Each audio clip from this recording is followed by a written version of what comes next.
Okay, who's our volunteer for the pledge? I can do that. All right, let me get my flag up. Get your flag up. Okay, go for it.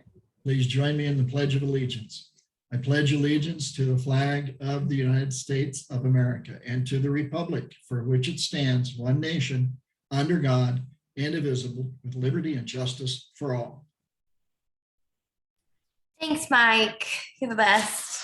Don't have to worry about picking someone new every week between you and Mike Johnson. Introduction of new members or guests. Well, we have a few guests. Well, first know. Lynette will introduce her in a second, and Scott Thompson will introduce them. And I see Kyle Wyndham from the Journal. Hi, we won't make you speak unless Melissa makes you. Yeah, she probably will at some point. Don't worry about it. And Samantha from Mikasa. Hi, good to see you. Thanks. I haven't been here in a while. Good to see everybody. Thanks for being here. Okay, well, Renee, you want to give us some updates? Sure. Okay, so this Thursday is Veterans Day, so our office will be closed in observance of the holiday. We'll be back open on Friday, the 12th.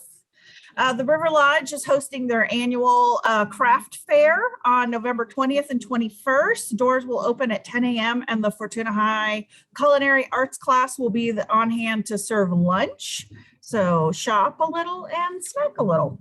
Shop Small Saturday is coming up on Saturday, November 27th. The Chamber and the FBID board are working together to get the word out on Shop Small Saturday. We both signed up with American Express to be neighborhood champions. So hopefully one of us will get swag and then we'll just, share it and push that out. If you go to our website, fortunachamber.com, there should be a little pop-up window that talks about Shop Small Saturday. There's a link to a Google form. If you fill that out with your company information and whatever sales you're going to be running that Saturday, you'll determine whether you're a Fortuna Chamber member or an FBID business, and then it'll get parsed out to myself or Laura Morris from Co-Central. She's on the FBID board as our chamber liaison, and she will be spearheading FBID side of that.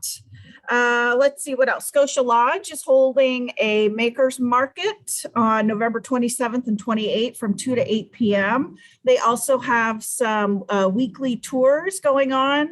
You can check out their Facebook page or email newsletter today. I had a little graphic on that. Locha's Mexican Restaurant, one of our newest members, they are having their big grand opening. They're going to be in the old sushi boat location next to Round Table Pizza. They are going to open, their grand opening will be Saturday, November 20th. We will be there next Tuesday, the 16th at 11 o'clock for a ribbon cutting. So come on down if you're in the neighborhood at 11 and get in the picture. And then finally, next week, our special guest will be Amy O'Connor. She is the co-owner of Humboldt Social and also the co-owner of Scotia Lodge, one of our newest members. She's going to give us an update on all the restorations that they've made, future events, and some other things that they're planning, like an outdoor pool and deck and some exciting things. So tune in for that. And I'm sure she'll have more information on some of the tours and things that they're doing. And then we're going to take a break for 2 weeks. The 22nd and 29th, we will not have meetings. We will resume on December 6th with, the publisher of the Enterprise and her news editor, Thad. Get all those questions answered and even come up with some new ones. So anyway, that's all I have. I'll turn it back to Bailey. Thank you. Any other announcements? Anyone have anything exciting going on? Bob Judavine. Hey, good afternoon, everybody. I don't know how exciting it is, but we have been holding off deciding on our chamber mixer annual open house for the holidays. And with the dip here in the Eel River Valley, it just didn't feel like a good idea to, and we kind of had to decide now for the caterer's sake, whether we were going to move forward with that. So we've been host a mixer this year at Strong Street Plaza with the chamber, or do an open house. And we'll just look forward to doing it next year. And secondly, December 3rd, we're going to host the Bloodmobile here at the bank. I think most of you know blood is in short supply. So they're going to spend the day outside the branch. And so save up some plasma, bring it down December 3rd, Redwood Capital Bank. Yeah.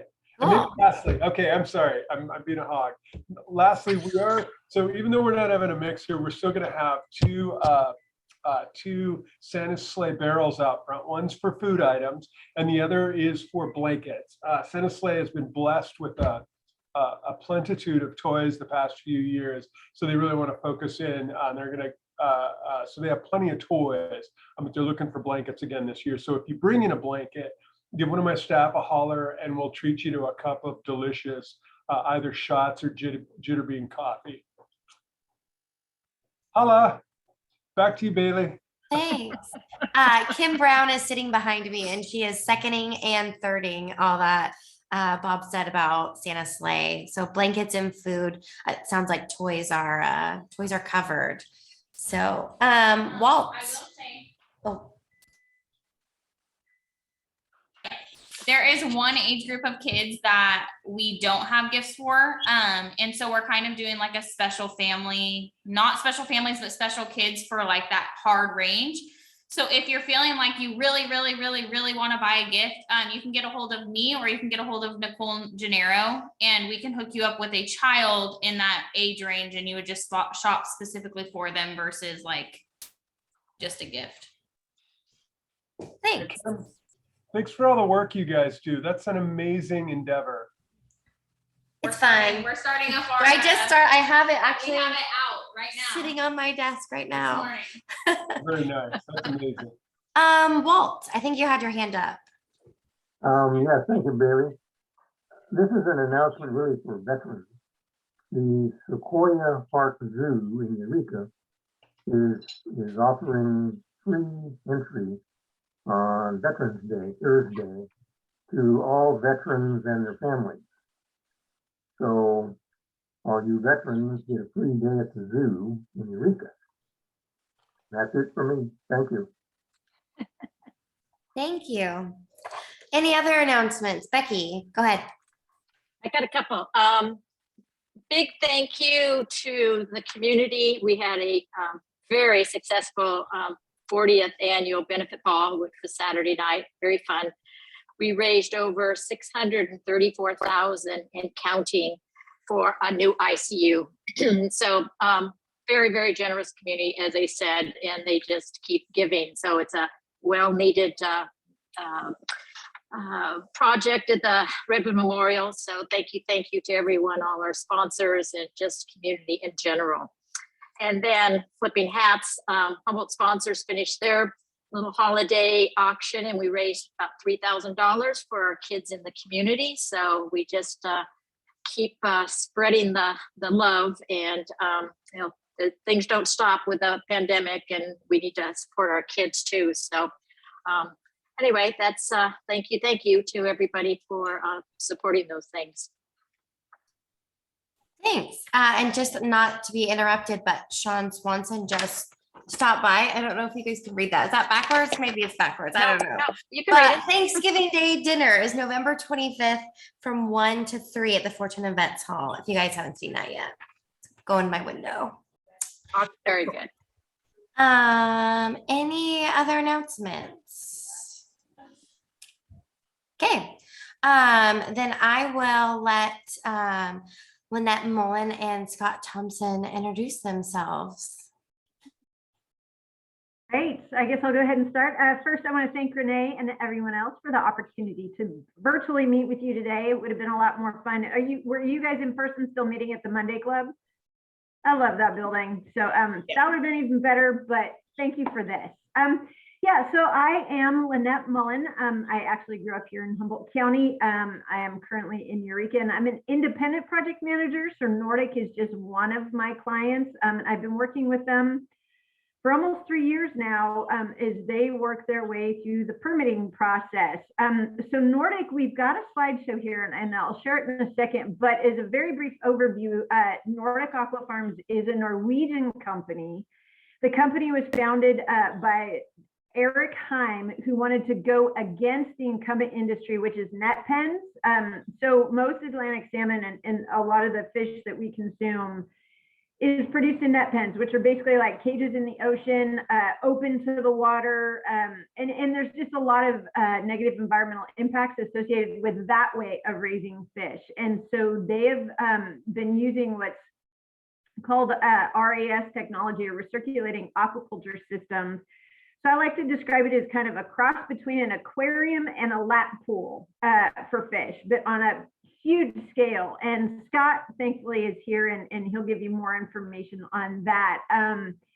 So it's a different sort of thing, but I realized I should let Scott introduce himself, and then I'll go back to telling you a little more about the project. Sorry about that, Scott. No worries. I'm Scott Thompson. I'm the project manager engineer, so I'm the only employee in California right now, but luckily we have some really talented people in Maine and Denmark that I can reach out to whenever I need some help. But I'm an HSU grad, and thank you very much for having us today. All right, so thank you, Scott. So with that, we will go ahead and look at the slideshow. So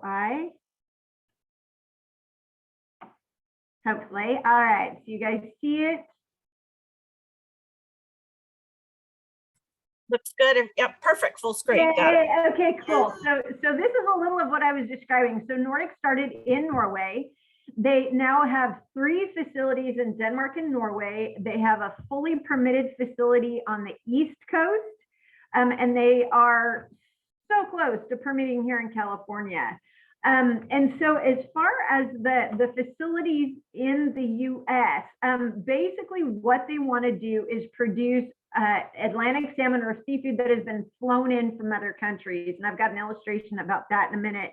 But this right here with this map really shows you kind of their marketing approach. They want to serve markets that are 12 to 14 hours trucking distance. So they're not going to fly their fish.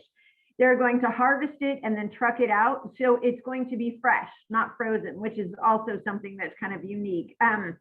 So like I said, project there on the East Coast, centered in Belfast, Maine, and then Eureka, which I had never, they looked all up and down the West Coast. And I have to say, growing up here, I never thought of Humboldt County as being central to anything, but look at us.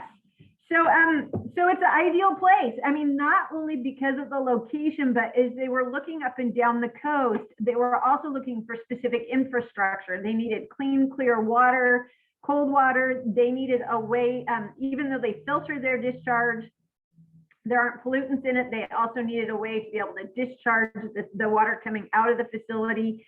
And because we've had the mills out on the peninsula, we already had a lot of the infrastructure that they needed. It could be repurposed.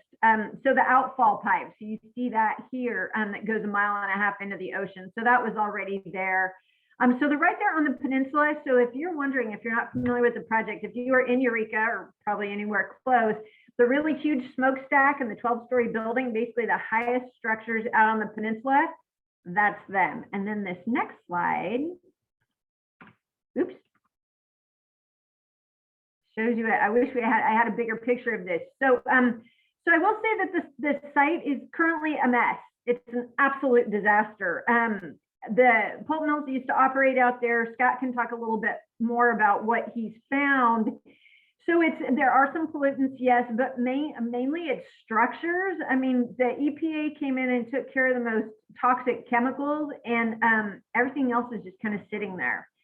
So Nordic, in the process of moving forward with their project, has basically needs to and is willing to clean up this site on their dime, which is going to cost approximately $10 million. So they're going to be cleaning this all up, clearing all those buildings, recycling when they can, and then ultimately they're going to be building a facility, and this is another aerial view, but a facility that looks like this. So it's lower to the ground, clearly cleaned up. Scott's going to talk a little more about what's inside those buildings in a minute, but this is what their plan is. And then this is kind of an outline of the different permits they've done. And I won't go through all of them, but if anybody's interested, please let me know, or you could let Renee know. Before we're done here, I'll also put my contact information in the chat. And I'm happy to share this information. I can send it to you. And then if you've got any additional questions, But basically between the due diligence, kind of checking out the infrastructure and all that and the permitting process, they've been working for 3 years on this thing and they're still not done. And part of why they're not done is because they have voluntarily gone to a full environmental impact report. So initially the county said that they could do what's called a ISMND, or initial study mitigated negative declaration, meaning that yes, the project may have some impacts, but they could all be mitigated.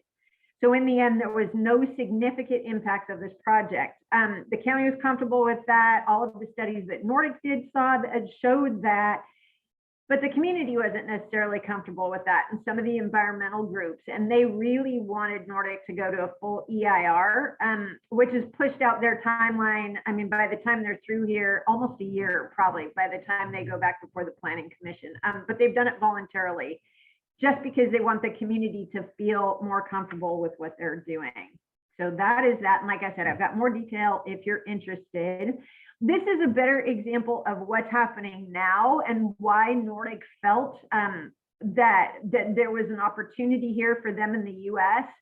So currently about 90% of the seafood consumed in the US is imported, which I had no idea. About 50% of the salmon consumed in California is imported Atlantic salmon. So basically the US does not produce a lot of seafood, but we eat a lot of seafood. It is the opposite in Latin America, where they really produce a lot, again, mostly in those net pens, and they don't consume a lot. So it's shipped, it's literally flown. I mean, and again, you can see this in more detail later, but fish is flying all over the world, literally, and that's part of what Nordic wanted to do, is address that. And by locating on the east and west coast, at least those markets can be served by them, and the fish will be fresh. So this is same sort of thing, maybe a little bigger picture of the current site conditions and what Nordic's looking at doing. So that's pretty exciting. One of the other things about seafood and why Nordic is interested in producing fish, I just always thought this is interesting, is the feed conversion ratio. And we produce a lot of food in Humboldt, thankfully. And we've got a lot of poultry, we've got a lot of cattle, but fish is the most efficient when it comes to the amount of feed that is needed to produce, so a pound of food to produce how much protein, right? And it's close, not quite, but close to 1-to-1 for fish. So it's a really efficient way to produce protein. The demand for fish is going to keep growing, and so they feel like this is a really great way to meet that demand. At the end, I'll talk about the survey, but at this point, what I'd like to do is hand it over to Scott, and hopefully we'll have enough time, Renee, for questions after, and if not, like I said, people can reach out. But with that, what I'd like to do is turn it over to Scott. Thank you. So this is our facility with all the roofs ripped off, basically showing you what's inside each one of our buildings. I guess I'll start at the beginning. So Nordic does not maintain a brood stock for fish, so we buy eggs. So fish would come into our facility as eggs. They come into building 1. This is the hatchery, and they're quarantined and they're tested to make sure they're free of any diseases or pathogens. And then once they're released from quarantine, they're allowed to hatch. Then they spend the first part of their life in this building, the hatchery building. And all the water used in there is fresh water. So salmonids, they can live in fresh or salt water, but they're obligated to live in fresh water at the beginning of their life.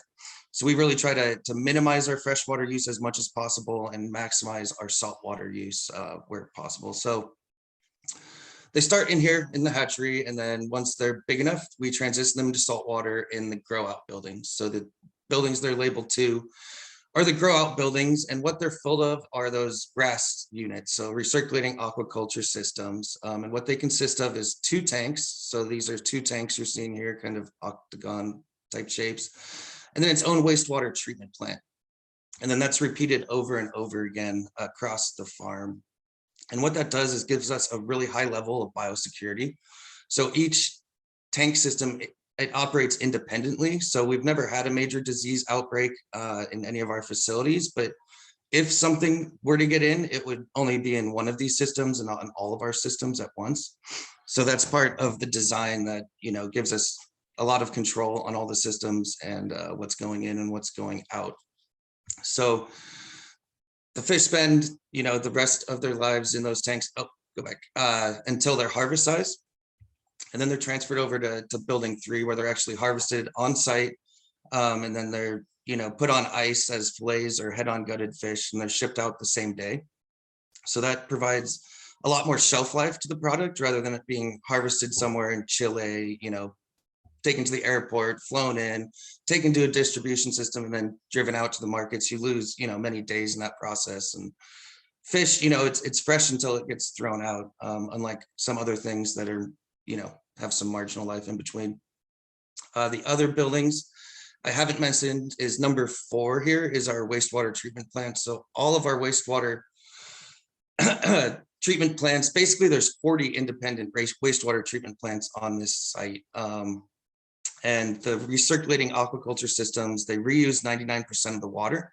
So that water is retained in the system, and only 1% goes off to the building 4, our main wastewater treatment plant. And that contains the fish feces and solids. And then at building 4, it gets very robust treatment again before it gets discharged. And we have some slides that show that treatment a little farther down. And then the other things on this I haven't mentioned is number 5. That's our intake water treatment. So basically we take very robust measures to sterilize all the water that's coming in. So we ensure that any pathogens that are endemic or any parasites that are endemic in the water itself that we're using, whether that's seawater or raw river water provided by the water district, that those things can't make it into our farm. And then we have sterilization equipment throughout the entire farm that makes sure nothing can ever establish in the farm. And then we have that exact same equipment in our wastewater treatment system, so it sterilizes everything that goes out. So there's no way anything can get in our farm, grow in our farm, or get out of our farm, except for the fish that we're trying to raise. The last 2, number 8s are oxygen generation and storage area. And then number 6, it's showing the seawater intakes. So there's 2 existing seawater intakes that were used during pulp mill operations, and we're planning on upgrading those and modernizing those, and then using that as the saltwater source for our farm. So we use about 2 million gallons a day of fresh water provided by the water district from the Mad River, and then about 10 million gallons a day of salt water from the 2 sea chests there located in the bay. Okay, now we can go on. So one of the big concerns we get out on the peninsula is the seismic and tsunami risk. So anybody who lives here knows that we have a tsunami and seismic risk that is quite severe as compared to other places. It's created by the subduction zone that starts just off the coast here, travels all the way up into British Columbia, but basically you have a bunch of plates getting shoved under the North American plate. And over time, those plates can deform. And when there's a big earthquake, the energy is released, and that can release a wave of water. So we really wanted to understand the absolute risk out there on the peninsula. So by code, we're only required to look at the 1,000-year event. So 1 in a 1,000-year occurrence, but we looked at the 2,500-year event. So it's a larger, much less likely event.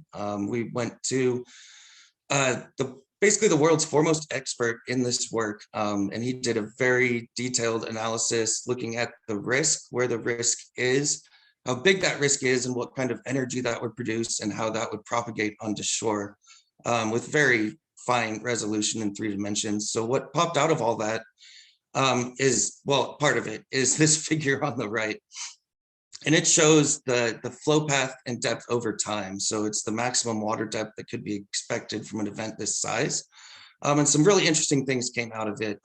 One is that there's a strong northern component to the wave. So where the biggest risk on the subduction zone is to the north of us. It's not the subduction zone that's off of the coast here.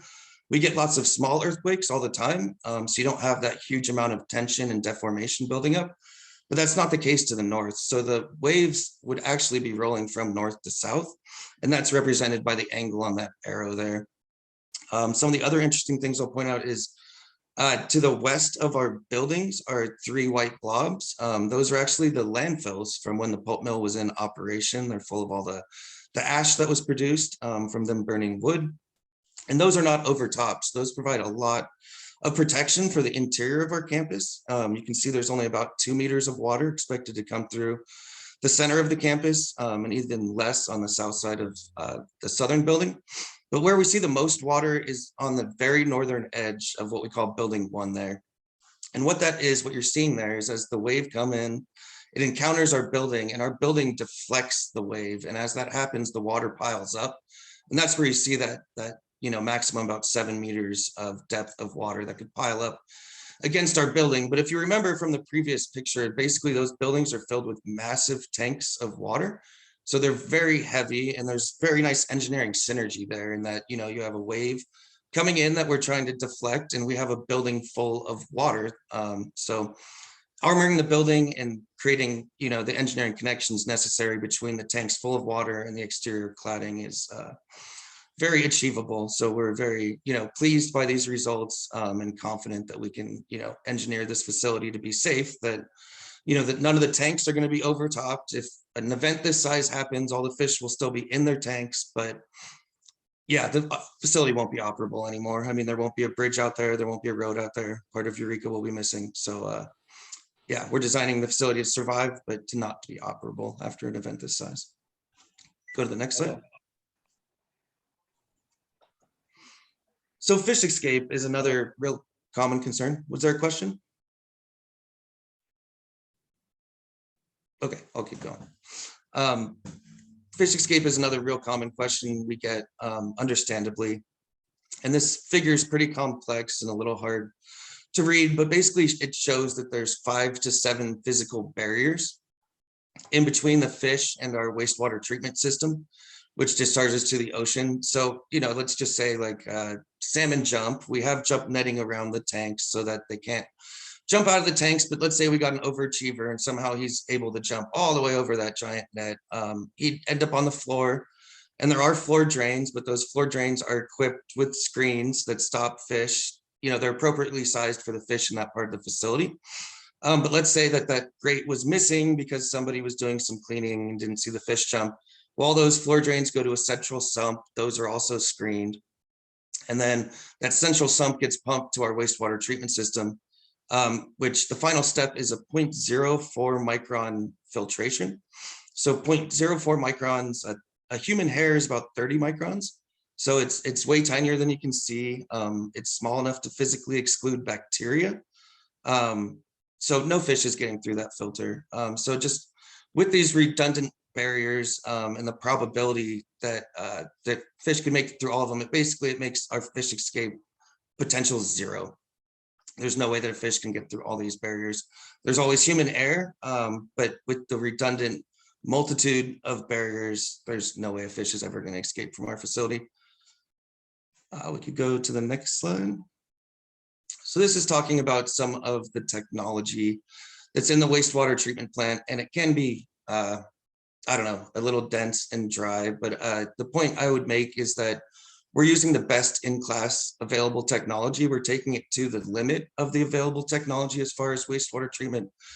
There's standards that are established by the water board on what you're allowed to discharge. And in most cases, we're a couple orders of magnitude below that. And that's voluntarily because we know those standards change over time, but also, we're trying to solve an existing problem, not create new ones. So we're taking it to the limit of the technology to make sure that we remove as much as is physically possible from all of our effluent. And it's a, very clean, sterile effluent. And all the numerical modeling we did is basically within 5 feet of the diffuser array offshore. You couldn't detect any difference from the background levels. So, there's less suspended solids in what we're discharging. There's a lot of way that it's cleaner than what's already in the ocean. But yeah, again, we just want to make sure we're solving problems, not creating new ones. So. Thanks, Scott. So there's just a couple of other things I wanted to bring up, and then if we've got time, we'll just open it up to questions. Great. So a couple of things that have come up, which shows, even though I'm the outreach person and supposed to be getting information out into the community, that I'm not doing as good a job as I could, because there's still a lot of people that are afraid that Nordic is discharging into the bay. And on top of that, that what they're discharging is toxic or could harm our local environment. So as we pointed out with the illustrations, Nordic's not putting anything into the bay. And even if they did, the filtration is done to such an extent that there really wouldn't be an impact but it's not even an issue because they're not discharging into the bay. One of the other things that comes up a lot is fish escape, and Scott talked about that a little bit, but part of why people are concerned is they're worried first about maybe disease, but again, Scott described the filtration, the quarantine of the eggs. If anything, Nordic has to worry about disease coming in from our waters, but they're going to filter and disinfect things to such a degree that that isn't an issue. But the other reason people worry about fish and fish escape is they're worried about them breeding with local fish. You know, farmed Atlantic salmon somehow intermingling with our species, and it's just not possible. They don't interbreed. Nordic is just going to have female fish, and they're not going to be sexually mature, so there's just no way that we're going to end up with some sort of hybrid, even though it's a reasonable fear to have if you don't understand the facility. It's just not something that's possible.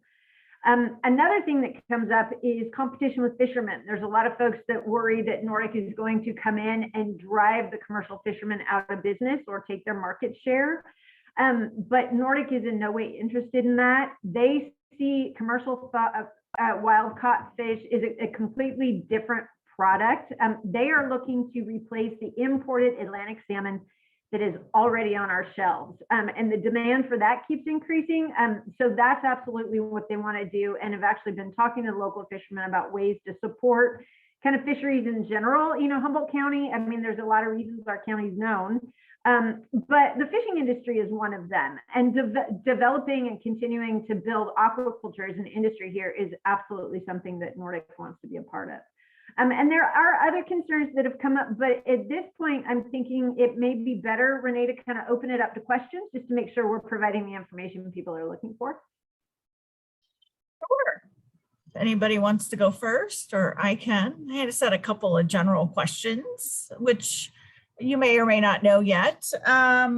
So what species? Is it only going to be salmon that they're going to be growing? Okay, so it's just salmon. And then Atlantic salmon. Is there a projected revenue for the area? You know, I mean, I'm guessing I mean, I don't understand how the sales are going to happen. So I don't know if there's going to be retail sales tax to Eureka or the county. How does that all work? And then expected job creation. And then it looks like Mike Losi has a question after me. Great. Well, I'm glad you asked about jobs because I kind of forgot about that one. Yeah. So during construction, they're looking at 300 to 350 jobs, and they're prioritizing local companies and local contractors. They do have a national construction management company just because it's a $500 to $600 million project. I mean, it's insane. But what they've already told its Gilbane builders, they want Gilbane to create bid packages so that smaller companies here locally can participate in the project. You know, so we may not have a company that has the bonding capacity or frankly, even the staffing to, you know, take on a $30 million piece of the project. But if they can break that down in a couple $1 million projects, we have a lot more companies that can get involved. So they absolutely want to do that. And the impact, you know, these folks are going to be staying here and buying supplies here and spending money here. So that's really exciting. And then when the facility is fully built out, they're looking about 150 full-time jobs running the gamut. You know, they're going to need some really highly technical, educated folks at the higher levels running the facility, but also food processors and everybody in between. So that's really exciting, and that the jobs are going to be created, and that has a multiplier effect in the community. The other thing that Nordic's doing is improving that site, right? It's an industrial wasteland, quite frankly, right now, which isn't producing a lot of tax revenue for the county. So we're looking at millions of dollars over the years. And what Nordic has done is they are securing a 30-year lease with the Harbor District, and then there's another 10. So we're looking at least 50 years, millions of dollars. So very exciting. And I think you had more to that question, and I'm sorry. Is that good? Great. I think you covered it all. The salmon, the projected revenue, and jobs. Yeah. And we had Larry from the Harbor District on a couple of weeks ago. So he was talking about the offshore wind project. So lots of exciting things happening at the Bay. So that's great. There's a lot. Go ahead, Mike Losi, and then Jeremy Stanfield. Okay, thank you, Renee. Lynette and Scott, I for one am very impressed with Nordic Aquafarms environmental responsibility. They decided to do a full EIR when they could have gotten by. You guys could have gotten by with a negative impact report. And that says miles about, says lots of company and their responsibilities. In addition, anybody who grew up here in Humboldt County, as I did, you know about the contamination that is located out there where those pulp mills were, and the Fairhaven power, plant, the plywood plant, and all of the mill activity that's out there. So just the cleanup alone is just fantastic to get that done. I just have a couple of questions, either for Lynette, you, or for Scott. If there is a local company or a local a government agency, either state or federal, is there one that's responsible for inspecting the plant, for instance, for disease with the fish, or is that self-regulated pretty much? Scott's been much more involved in the technical details. Scott, you look ready to address that question? Yeah, I mean, David would be best, but we're absolutely regulated by the FDA and every food safety standards. And, you know, we would definitely be getting inspected and them collecting independent samples of our processing area. And yeah, we just had a state veterinarian on site tour about a week ago, and she was excited. But, you know, anytime there's like a mortality incident on a farm, that's certainly investigated and followed up on. It's, you know, it's serious. Agriculture is big business here in California, and it's, you know, we fall under all those standards. Thank you, Scott.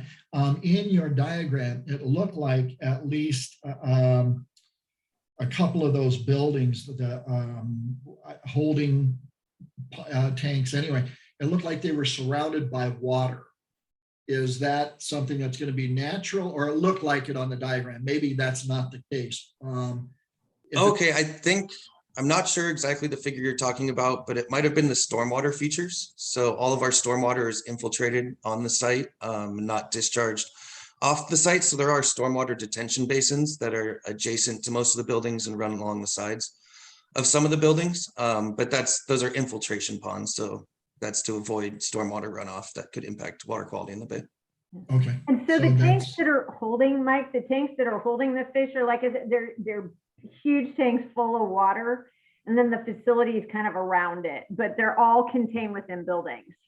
Yeah, I don't know if I mentioned it. The fish never leave the buildings except for on the refrigerated truck. They swim in between the buildings and underground swim pipes. So we basically pump the fish from tank to tank, and they leave on a refrigerated truck. That's the only way. It just looked like they were surrounded. So it's the stormwater runoff that is pretty much surrounding, or it looks like it does surround with the diagrams. That was my question. So yeah, good presentation, you guys. Good job. And hey, I'm excited about this. I think it's going to bring a lot of real positive aspects to Humboldt County, to all the county. So thank you for being here and doing this. Thank you. Jeremy. Hey, Jeremy. I was curious to know how many fish are in production at full capacity, and how many pounds are being distributed out of the county once you're up and fully operational. And the last question is, what do you feed fish? Yep, absolutely. So the individual number of fish, I couldn't answer that one off the top of my head, but we're looking at about 28,000 metric tons a year. So a lot of fish, millions of pounds of fish a year. But, you know, the construction is phased. So it will take us many years to build up that biomass. The fish spend about 2 years in the tanks before they reach harvest size. And then we're phasing the construction of our building. So it'll be many years before we reach full production. Sorry, I'm spacing the second half of your question. My bad. No problem. You answered the amount of fish that's going to be coming out of there. I was just curious what you feed them.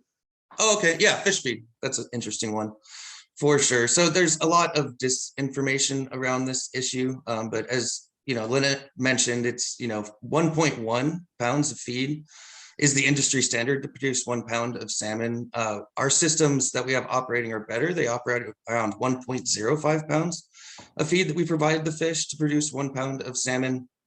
And what that consists of is, you know, Atlantic salmon have been farmed since the early 60s. So there's, you know, as far as fish go, this fish is the fish that people know the most about their nutritional needs and how they respond to that. And that it's, you know, they come up with a recipe basically that's very flexible, but most of the feed ingredients are land-based things coming from soy or wheat, different protein sources. The marine components are usually what people are most concerned about. And that's about 10 to 15% of the total feed is a marine component, and that would be fish meal or fish oil. And those are all derived basically from byproducts. So, you know, we're not going out and catching fish and grinding them up and feeding them to our fish. You know, basically like, you know, you can't feed salmon to salmon because that's cannibalism, but like the cod fishery, for instance, once they take off what humans want to eat, what's left is perfect for feed ingredients for us. That's fish meal and fish oil sources. So, you know, there's a lot of different aspects that they look at with the feed, you know, how it floats or sinks or doesn't break down in the water or reacts with the fish guts or how it interacts with our wastewater treatment plants. So there's something that's constantly being tweaked and adjusted with the mixtures. But yeah, there's suppliers. We give them a spec. We want this much protein. We want this much, you know, fish oil. We want, and they come up with a recipe. We approve it. They mill it. We test it. We certify it. If it's good, we bring it into the facility. So it's very complex. But yeah, hopefully that answers your question. So Yeah, I but it can add makes me just a have a little- follow-up, actually. Do you, I'm sorry. real quick, I can add that something to remember too is Nordic's been working on this for about 3 years now, right? It's probably going to be at least another 4 or 5 before they're up and running. At 3, probably, I mean, even to get the fish in the hatchery, probably 3 years at least, just because it's such a big project. So the industry, especially fish feed, but all industries are constantly evolving, right? And so they're looking more insect meal and other ways to maybe develop those proteins. So who knows where the industry is going to be by the time they've actually got fish in the water to feed. So that's exciting. I mean, and that's one of the things that I should have brought up sooner is Nordic is very clear that they are focused on producing these fish, right? And what needs to be done for that. But there's a lot of ancillary business opportunities because they're coming in, you know, with the fish waste, with supplying them with what they need. So it's just really exciting, not only because of Nordic, but with what they're bringing with them and the catalyst that they can be for other businesses. So with that, Jeremy, sorry, I think you said you had a follow-up. Oh, yeah, fish or salmon don't eat salmon. So what do you do with all that salmon guts and waste? That's exactly right. So that is actually, they can be used for pet food, fish oil, biomass. The biomass can be used to produce energy. So those are all things that Nordic, they see that as a byproduct that can be used for other things, but they're focused on producing fish. So that's where we need other people here in the community really to think about what they might want to do with really what are assets that can be converted into other business uses. Yeah, the things you missed, Lynette, I would say are fertilizers and soil amendments, which are a big business in this county, so, like bone meal, for instance. Yeah, good question. So they don't do anything with it, but they would wholesale it to somebody else with another opportunity, another business model. They Yeah, would love that.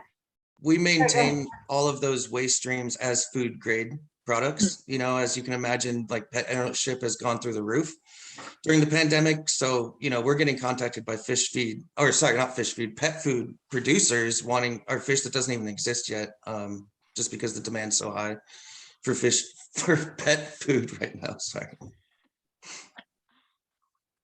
Hey, Lynette, I got a question for you. Yes, ma'am. Are you connecting and jumping in on the bandwagon of Cal Poly Humboldt and trying to do that as a partnership with this, you know, future endeavor? Absolutely. So, you know, what's been really fun with this, because I've been here forever, is not only HSU and Cal Poly and talking about the program, but Nordic's been working with College of the Redwoods to revive their aquaculture program. So they used to even have a hatchery there on campus. And so the Nordic folks and other industry people have been talking to CR about what they really need, you know, in the real world, frankly, you know, so not just theoretical, but what's going to turn out students that Nordic and others are going to want to employ. But they've gone back even further. So there's an aquaculture program at Eureka High, and our understanding, because they also toured last week, is it's maybe the only one in California. And so we've been talking to that aquaculture professor, not only about supporting what she's doing, teacher, sorry, not a professor, but then how to create pathways so that kids at the high school level who are interested in aquaculture can easily go into CR's program. And then if they want to transfer to HSU, but then we're going back even further, because there's a program called Steelhead in the Classroom. And that's like, you know, third graders, right? And they get eggs or little fish, and they've got tanks in the classrooms, and the kids get to learn all about, you know, growing those fish. And then when the world was normal, they would actually take field trips out to the Mad River, to the hatchery out there, and release the fish. And Nordic's already said they'll sponsor some field trips just because the cost of that is the bus. And so Nordic's also working with that program, because they're going to need workforce, right? And businesses are competing right now, and they figure that the earlier they can start growing, you know, these folks that are going to be interested in aquaculture and fish house and all of that, the better. So, yeah, so hopefully that answers. I know you just asked one question, Becky, but it's even better than that, I think. So. Well, yeah, it's all about the education, and yes, third grade to seventh grade.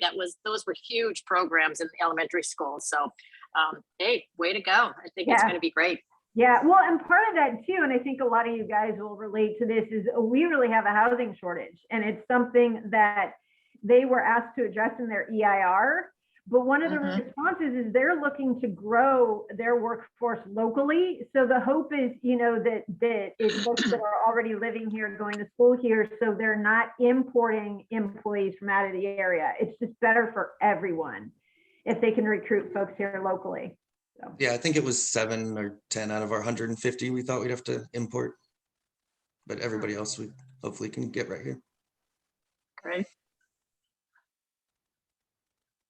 Yeah, I remember hearing that, you know, back when the talks were, you know, in the beginning stages, that was one of the things that was really important to Nordic is, you know, quality of life for employees, and then making sure that we could support a workforce, you know, a diverse workforce that they would need. So that's great. I knew CR was helping with that, so that's awesome. And I had to laugh at your overachiever fish comment, Scott. It reminded me of that scene in Finding Nemo when they all try to escape to the sea. Yeah. That was good. Your overachiever fish. That was so funny. Any other questions before we let everybody go? So we did just get, I think it might have been Jeremy just asked about that, the meeting. So yeah, so we're having an open town hall. So one of the things that Nordic, frankly, has gone way above and beyond is creating opportunities for people in the community to learn about the project, ask questions, express concerns, right? If people are worried about something, Nordic wants to hear about it. And so they've had a number of open Zoom meetings and town halls and that sort of thing, that's completely aside from the official process that the county is required to do. So this is all voluntary on Nordic's part. And they're hosting another one of those Wednesday night at 6 p.m. It's a Zoom meeting, unfortunately. We used to do them in person and feed people. Can't do that right now. But I put the login information in the chat. And so you just click on that, you know, if you can copy and paste that or save it to your computer. And if you miss it, you can always, I'm going to put my email in the chat again. You can always email me if you have any problems, if you have any follow-up questions. Well, we also have weekly standing Zoom meetings like around the lunchtime on Wednesdays as well. And those are just open forum if people want to come in and chit chat about whatever. We're there. Where the one Wednesday night's more of a formal presentation where, yeah, we'll have the Zoom controls much more locked down.